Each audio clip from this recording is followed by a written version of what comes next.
Verses 30 to 44. In their verses, we have I. The return to Christ of the apostles whom he had sent forth, v7, to preach, and work miracles. They had dispersed themselves into several quarters of the country for some time, but when they had made good their several appointments, by consent they gathered themselves together, to compare notes, and came to Jesus, the center of their unity, to give him an account of what they had done pursuant to their commission, as the servant that was sent to invite to the feast, and had received answers from the guests, came, and showed his Lord all those things.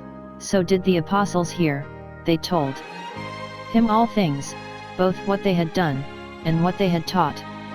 Ministers are accountable both for what they do, and for what they teach, and must both watch over their own souls, and watch for the souls of others, as those that must give account.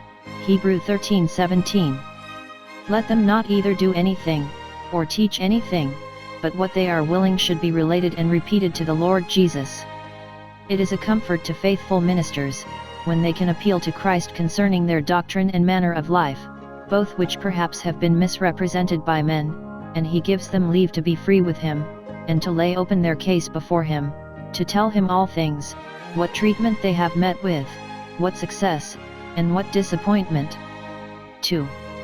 The tender care Christ took for their repose, after the fatigue they had, v31, he said unto them, perceiving them to be almost spent, and out of breath, Come ye yourselves apart into a desert place, and rest a while. It should seem that John's disciples came to Christ with the mournful tidings of their master's death, much about the same time that his own disciples came to him with the report of their negotiation. Note, Christ takes cognizance of the frights of some, and the toils of others, of his disciples, and provides suitable relief for both, rest for those that are tired, and refuge for those that are terrified. With what kindness and compassion doth Christ say to them, Come, and rest. Note, the most active servants of Christ cannot be always upon the stretch of business, but have bodies that require some relaxation, some breathing time.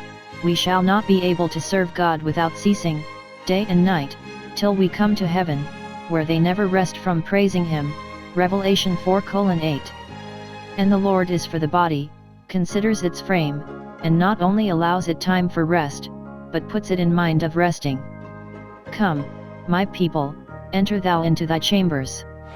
Return to thy rest. And those that work diligently and faithfully, may cheerfully retire to rest. The sleep of the laboring man is sweet. But observe, 1. Christ calls them to come themselves apart, for, if they had any body with them, they would have something to say, or something to do, for their good. If they must rest, they must be alone. 2. He invites them not to some pleasant country seat, where there were fine buildings and fine gardens, but into a desert place, where the accommodations were very poor, and which was fitted by nature only, and not by art, for quietness and rest. But it was of a piece with all the other circumstances he was in. No wonder that he who had but a ship for his preaching place, had but a desert for his resting place. 3. He calls them only to rest a while.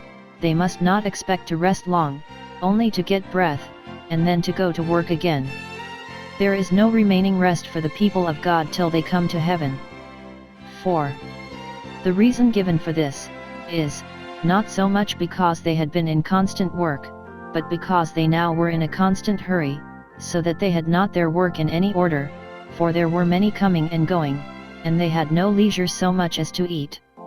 Let but proper time be set, and kept for everything, and a great deal of work may be done with a great deal of ease. But if people be continually coming and going, and no rule or method be observed, a little work will not be done without a deal of trouble. 5. They withdrew, accordingly, by ship, not crossing the water, but making a coasting voyage to the desert of Bethsaida, v32. Going by water was much less toilsome than going by land would have been.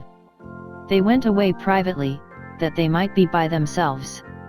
The most public persons cannot but wish to be private sometimes. 3.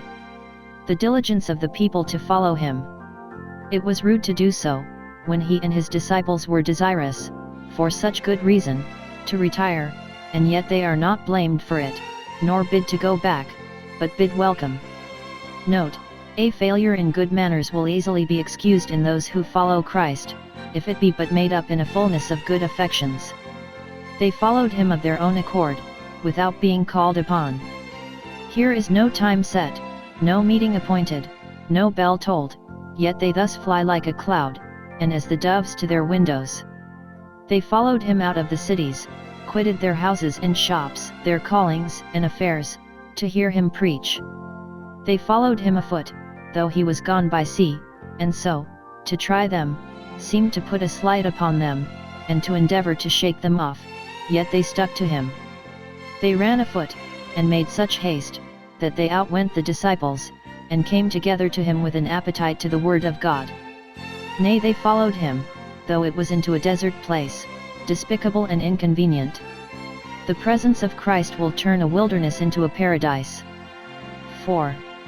The entertainment Christ gave them, v. 34, when he saw much people, instead of being moved with displeasure, because they disturbed him when he desired to be private, as many a good man, would have been, he was moved with compassion toward them, and looked upon them with concern, because they were as sheep having no shepherd. They seemed to be well inclined, and manageable as sheep, and willing to be taught, but they had no shepherd, none to lead and guide them in the right way, none to feed them with good doctrine, and therefore, in compassion to them, he not only healed their sick, as it is in Matthew, but he taught them many things, and we may be sure that they were all true and good, and fit for them to learn. v. The provision he made for them all his hearers he generously made his guests, and treated them at a splendid entertainment, so it might truly be called, because a miraculous one. 1.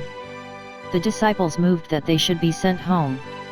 When the day was not far spent, and night drew on, they said, "This is a desert place, and much time is now past, send them away to buy bread."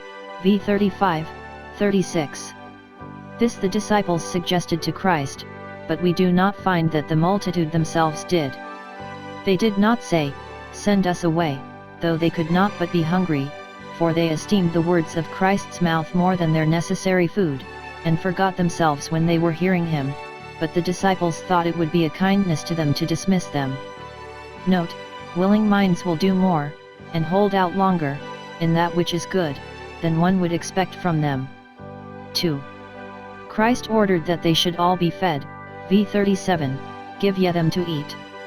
Though their crowding after him and his disciples hindered them from eating, v. 31, yet he would not therefore, to be even with them, send them away fasting, but, to teach us to be kind to those who are rude to us, he ordered provision to be made for them, that bread which Christ and his disciples took with them into the desert, that they might make a quiet meal of it for themselves, he will have them to partake of. Thus was he given to hospitality.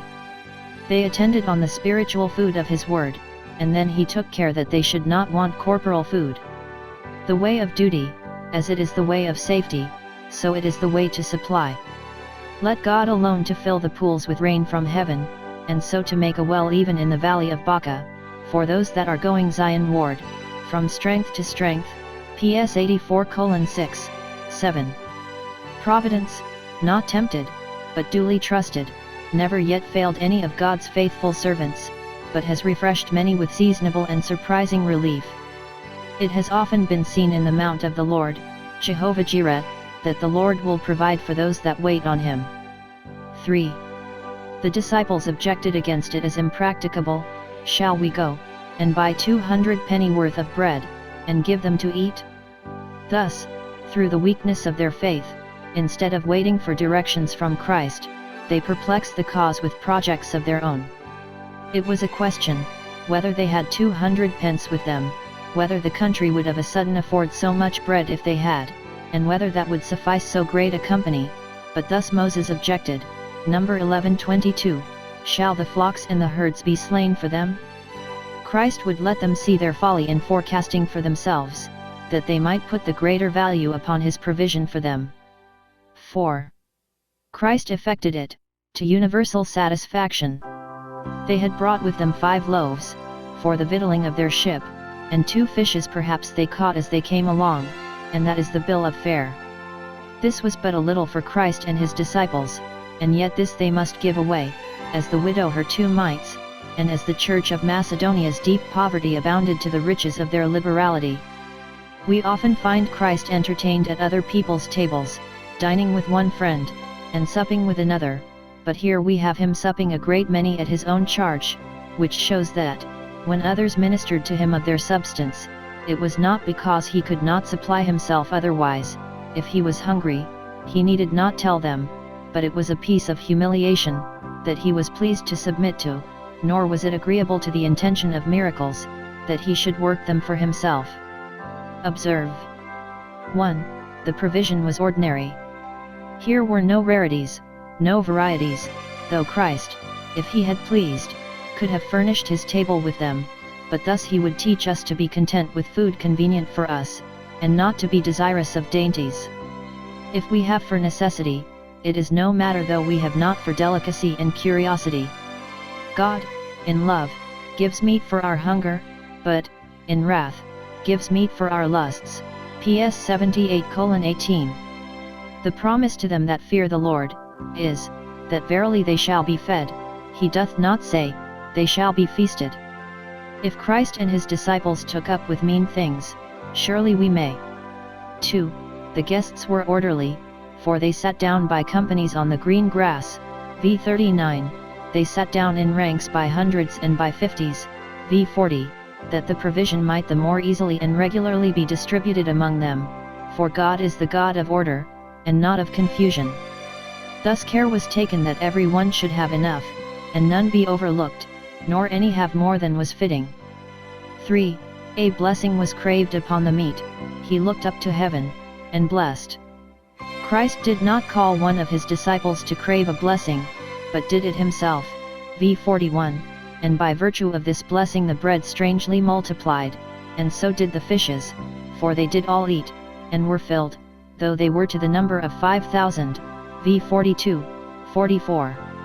This miracle was significant, and shows that Christ came into the world, to be the great feeder as well as the great healer, not only to restore, but to preserve and nourish spiritual life, and in him there is enough for all that come to him, enough to fill the soul, to fill the treasures.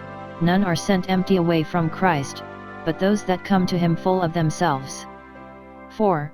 Care was taken of the fragments that remained, with which they filled 12 baskets. Though Christ had bread enough at command, he would hereby teach us, not to make waste of any of God's good creatures, remembering how many there are that do want, and that we know not but we may sometime or other want such fragments as we throw away.